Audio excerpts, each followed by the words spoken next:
Olá, tudo bem com você? Nós estamos lendo a Bíblia em ordem cronológica e por isso nós agora vamos para a segunda carta do apóstolo Paulo a Timóteo, no capítulo 1. Se você tem gostado desse conteúdo, dá o seu gosto, não esqueça e partilhe o vídeo com mais pessoas. Como sempre, nós começamos para poder ler a Bíblia pedindo a direção do autor dela, né? É o único livro que nós temos um grande privilégio de ter o autor junto conosco, nos dando toda a direção e orientação. Vamos lá? Senhor Jesus, o Senhor é o autor e consumador da fé. O Senhor deu a própria vida por nós, pecadores, naquela cruz. E hoje nós aqui estamos para meditar e entender a tua boa, perfeita e agradável vontade para nós. Meu Deus, fala conosco, que o teu Espírito esteja entre nós, abençoando-nos com a tua palavra. Eu peço que o Senhor abençoe essa pessoa que tem meditado conosco, para que ela possa então vencer todas as suas batalhas espirituais. Que assim seja. Em nome de Jesus. Amém. Segundo Timóteo, capítulo 1. Paulo, apóstolo de Jesus Cristo, pela vontade de Deus, segundo a promessa da vida que está em Cristo Jesus, a Timóteo, meu amado filho, graça, misericórdia e paz da parte de Deus Pai e da de Cristo Jesus, Senhor nosso. Dou graças a Deus, a quem desde os meus antepassados sirvo com uma consciência pura, de que sem cessar faço memória de ti nas minhas orações, noite e dia. O comentário diz assim: Paulo escreveu a segunda epístola a Timóteo, quando já se encontrava preso em Roma por causa do Evangelho. Ele ansiava ver seu filho na fé, pois sabia que estava prestes a ser executado. Embora desprovido de liberdade e abandonado por seus companheiros, Paulo manteve viva sua fé e sua confiança, colaborando com a propagação do Evangelho. Mesmo vivendo injustiças e situações difíceis, os nascidos de Deus jamais perdem a fé em Jesus e tampouco se desestruturam espiritualmente. A fé que possuem está alicerçada na palavra, por isso são fortes e perseverantes. E é nessas horas que o Espírito Santo dentro de nós faz toda a diferença, porque é Ele que nos mantém, que nos sustenta, que nos fortalece. Por isso que muitas pessoas que não priorizaram o Espírito Santo na sua caminhada cristã, elas chegam a um determinado momento que vão enfrentar lutas e elas não vão ter forças para suportar as lutas. Ela vai desanimar, ela vai blasfemar, ela vai duvidar e ela vai se voltar contra Deus. Porque o apóstolo está nessa firmeza toda, né? Ele continua servindo a Deus, porque o foco dele não está nas coisas momentâneas da terra, mas está na glória que nós vamos receber se mantermos salvos até o fim, a glória que vamos receber na eternidade com Deus. Então, se o seu foco for apenas aqui, né, que as coisas deem certo aqui, então você vai viver só pelo momento. E quando der errado, você vai terminar perdendo a fé. Quando você tem o foco em Jesus e na glória que está no porvir, então você enfrenta o que for aqui na terra, porque você sabe que na eternidade você vai ter momentos gloriosos com o próprio Deus. 4. Desejando muito ver-te, lembrando-me das tuas lágrimas, para me encher de gozo. Comentário: lembrando-me das tuas lágrimas. Paulo não tinha seu discípulo presente na prisão, pois cada um estava em sua missão, em uma missão. Outros o haviam abandonado por causa das perseguições. Mas o apóstolo guardava em sua mente a boa recordação dos fiéis. Ao que tudo indica, a despedida de Paulo e Timóteo havia sido dolorosa. Timóteo agia como um filho que se entristece com a partida de seu pai, sofre com suas aflições e se regozija com as suas alegrias. Paulo tinha vontade de vê-lo para dividir as experiências da obra e para instruí-lo a se manter na fé e a defender o Evangelho. Continuando no 5. Trazendo à memória a fé não fingida que em ti há, a qual habitou primeiro em tua avó Loide e em tua mãe Eunice, e estou certo de que também habita em ti. O comentário: Loide e Eunice, avó e mãe de Timóteo, eram judias Elas creram no Senhor Jesus como Messias quando ouviram o Evangelho por meio de Paulo. Atos 16. A fé dessa família começou com elas e depois, por meio do Espírito Santo, foi despertada também Timóteo. Com isso, a educação dele passou a ser pautada nos valores do Evangelho. Embora o pai de Timóteo fosse grego, ele absorveu os valores da sua mãe, que era fiel ao Senhor. Dessa forma, o apóstolo reconheceu que a conversão do jovem não foi uma coincidência, e sim fruto do testemunho e da boa criação que recebeu de sua mãe e de sua avó.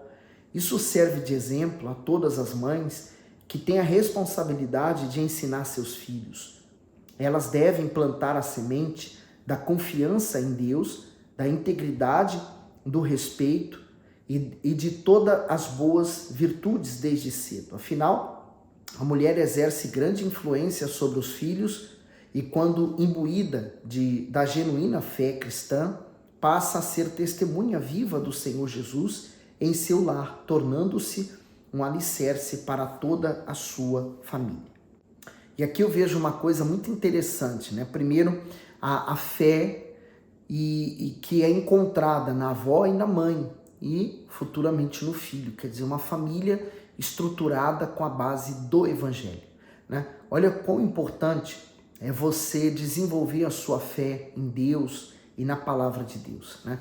Às vezes a pessoa ela não busca esse desenvolvimento da fé, ela só recebe o alimento que vem do altar, quer dizer, aquilo que o pastor mastigou bem e transferiu para o povo, mas ela não busca essa maior intimidade na palavra. O que nós estamos fazendo aqui, né, é desenvolvendo um pouco mais a comunhão com Deus por meio da leitura da Bíblia. Mas você não pode apenas se acostumar com os vídeos, você deve buscar isso intimamente sozinho com Deus, num momento à parte, sem interferência de nenhum pastor, de ninguém. Então, elas desenvolveram uma fé e essa fé foi transmitida a Timóteo. Hoje, nós vemos muitos jovens, por exemplo, que eles são extremamente influenciados pelos amigos e pelas redes sociais e pelos jogos, né? Porque hoje os jogos também, além de ter interação com outras pessoas, é um meio que o mal também usa para dissipar, para disseminar, aliás, as suas ideias falsas, né? E a pessoa que ela às vezes ela já tem intenções de querer fazer o mal, ela termina se inclinando para o que é mal. Mas nós também podemos nos inclinar para o que é bom e aprender a desenvolver a nossa fé em Deus. Então, aqui está um exemplo muito forte, né, da avó Loide e da mãe Eunice, e que trouxe vida ao Timóteo, né, o grande evangelista da época. No 6, por cujo motivo te lembro que despertes o dom de Deus que existe em ti pela imposição das minhas mãos. Porque Deus não nos deu espírito de temor, mas de fortaleza e de amor e de moderação. Comentário do 7, fortaleza, amor e moderação. Paulo encoraja Timóteo a não se sentir acovardado e tímido diante de nada. O alerta do apóstolo faz sentido, uma vez que aqueles que vivem a fé no Altíssimo têm como adversário Satanás e seus demônios. Por isso, enfrentam perseguições, perigo, decepções e muitas outras dificuldades. Dessa forma, Timóteo deveria ser firme para enfrentar os falsos mestres que surgiam para corromper a igreja.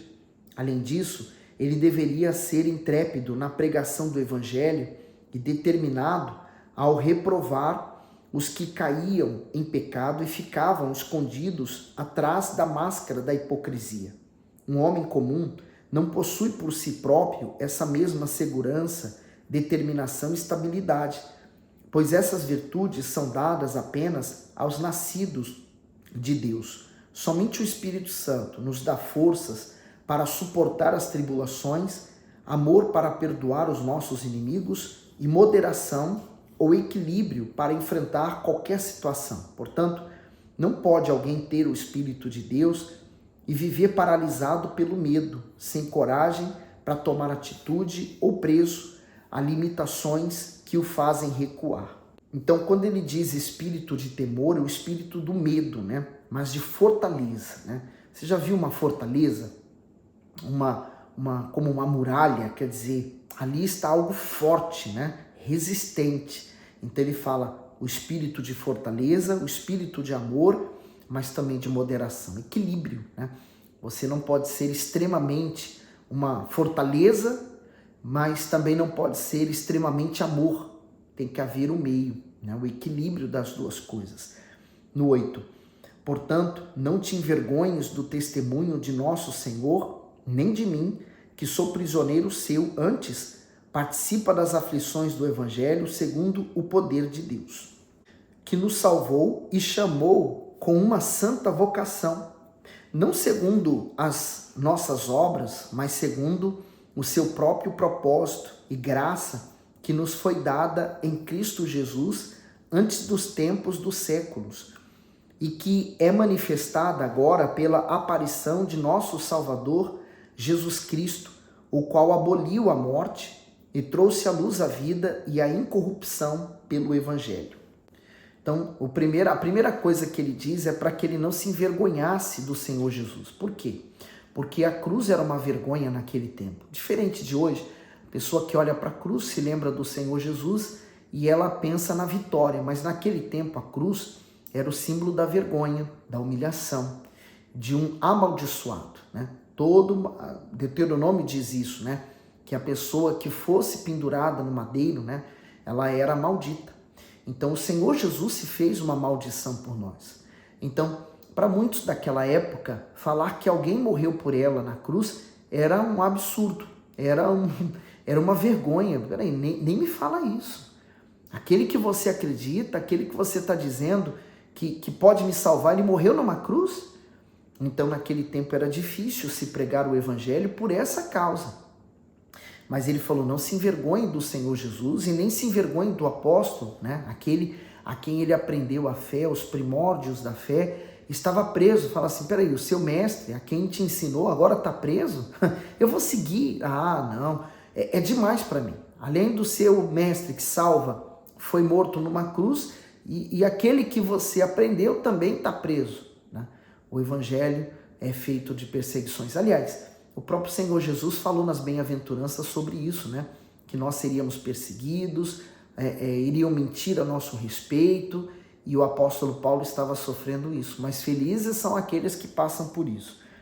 Aí ele diz sobre a nossa santa vocação. Às vezes a pessoa pensa que só o obreiro, só o pastor, ou o pastor principalmente, porque ele tem um tempo integral, né? A vida dele dedicada ao altar, que ele deve ganhar almas.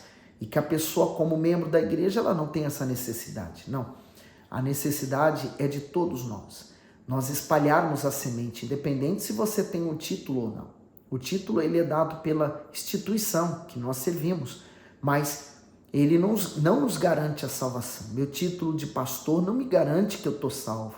Eu preciso continuar buscando e praticando a palavra de Deus, independente do título que eu carrego. Então, a nossa santa vocação, e que é manifestada agora pela aparição de nosso Senhor Jesus Cristo, porque ele não está morto, ele ressuscitou, ele está vivo. O Senhor Jesus já está vivo para você também? Ou ele continua morto na cruz? 11. Para o que fui constituído pecador e apóstolo e doutor dos gentios, por cuja causa padeço também isto, mas não me envergonho, porque eu sei em quem tenho crido e estou certo de que é poderoso para guardar o meu depósito até aquele dia. O comentário, sei em quem tenho crido. Paulo sofria por causa do evangelho, mas afirma que de modo algum se envergonhava dele ou se intimidava em anunciá-lo por causa das perseguições. Sua forte declaração de fé prova sua familiaridade com o caráter do Altíssimo, pois o apóstolo conhecia bem a injustiça, a fidelidade e a bondade divina. Por isso confiava plenamente nele. Guardar o meu depósito significa guardar a alma. Paulo havia depositado no Senhor Jesus seu maior tesouro, sua alma, por isso ela estava em segurança. Muitos cometem a loucura de depositar suas vidas e seus problemas nas mãos de homens falhos, que nem sequer conhecem. Por outro lado, se negam a confiar em Deus e assim fracassam, comprometendo seu presente e o seu futuro. Diante disso, entregue sua alma ao Salvador e viva de acordo com a sua vontade, e nada mais perturbará você. Isto é, mesmo diante dos maiores dilemas, você terá paz, alegria e segurança, pois estará sobre os cuidados dele. Essa declaração de Paulo, será que você e eu, nós podemos fazer também, né? Eu sei em quem tenho crido. Quer dizer, apesar dele estar enfrentando a prisão e viaja para um lado, e nós vimos isso, né, nos vídeos passados, o quanto ele sofreu naufrágio, açoites, enfim, coisas horrorosas se passaram na vida dele. Mas ainda assim ele dizia, eu sei em quem tenho crido. Quer dizer, ele permanecia firme mesmo assim. E quantas vezes a pessoa ela não passa nem um terço do que o apóstolo Paulo passou e ela é capaz de negar e até questionar se realmente Deus vive, né? Não se deixe abater pelas lutas. Como eu disse, os momentos que nós passamos de aflições nesse mundo são apenas momentâneos. Quando nós olhamos para o Senhor Jesus, nós sabemos que tudo vai passar e que o que vem pela frente, o que nós temos em Jesus será muito maior. Maior e melhor. 13. Conserva o modelo das sãs palavras que de mim tens ouvido, na fé e no amor que há em Cristo Jesus. Guarda o bom depósito pelo Espírito Santo que habita em nós. Bem sabes isto, que os que estão na Ásia, todos se apartaram de mim, entre os quais foram Figelo e Hermógenes. Comentário do versículo 15. Figelo e Hermógenes abandonaram Paulo devido à pressão das perseguições. Nada mais se sabe acerca deles. Muitos estudiosos os identificam como cooperadores no ministério, portanto conviviam com os ministros do evangelho e com a igreja. Mas ao verem a gravidade da perseguição sofrida pelo apóstolo, o desprezaram no momento de maior dor e desistiram da fé. Eles seguiram o mesmo comportamento dos cristãos da Ásia. É provável que essas pessoas fossem provenientes dessa região, mas moravam nas imediações de Roma. Isto é, deixaram de confessar o Senhor Jesus como Salvador por meio das adversidades que poderiam sofrer. Muitos motivos levam uma pessoa a cair na fé. Entre eles estão negligência com a vida espiritual, perseguição, escândalo, ansiedade para receber milagres, maus olhos devido a amizades com pessoas rebeldes e outros. Logo, ao decidir viver longe da fé e da obediência à palavra, fica desprotegida por Deus e à mercê do diabo, que não perderá a oportunidade de atacá-la como puder. A mesma coisa nós vemos hoje, né? Quantas pessoas estavam no altar pregando e elas saíram do altar. Hoje não pregam mais. Hoje elas até talvez falem mal daquilo ou da onde elas saíram. Mas, infelizmente, é algo que acontecia, acontece e irá acontecer. E talvez até com mais frequência, porque nós estamos vivendo os últimos minutos, já não digo os últimos dias, mas os últimos minutos.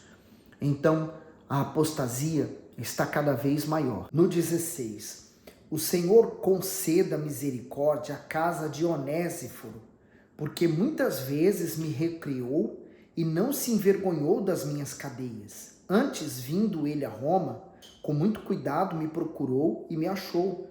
O Senhor lhe conceda que naquele dia ache misericórdia diante do Senhor, e quanto me ajudou em Éfeso, melhor o sabes tu. Comentário, que vai do 16 ao 18, Onésiforo, enquanto muitos não conseguiam nem mesmo se manter na fé no Senhor Jesus, quanto mais se aproximar de Paulo. Onésiforo tinha coragem de visitá-lo constantemente na prisão. Esses encontros revigoravam o apóstolo, que não apenas o considerava um companheiro de fé, mas também um amigo simpático, alegre e disposto. Paulo não tinha como recompensá-lo por tamanho bem, mas pedia ao Senhor para que tivesse misericórdia da família de seu amigo. O apóstolo não era ingrato para esquecer gestos de tamanha grandeza, e enquanto não tivesse como remunerar ou lhe retribuir, ele cria que o Todo-Poderoso faria isso muito bem. Que tenhamos fé e coragem para aliviar a dor daqueles que estão vivendo sobre algemas, devido a enfermidades ou ao abandono, ao luto, às perdas e a tantos outros sofrimentos que fazem os falsos amigos desaparecerem. E pessoas como ele é como anjo, né? Que Deus coloca em nosso caminho com um propósito muito claro de nos ajudar naqueles momentos de dor, de desprezo, de sofrimento, onde todos nos deixam. Mas Deus sempre usa alguém para estar do nosso lado. Graças a Deus, aos amigos que temos, que podemos contar nos dedos das mãos. Mas melhor que seja assim, não é verdade? Bom, que você seja muito ajudado, que Deus abençoe, ilumine você, para que você possa ter a compreensão da palavra de Deus. E até o próximo vídeo.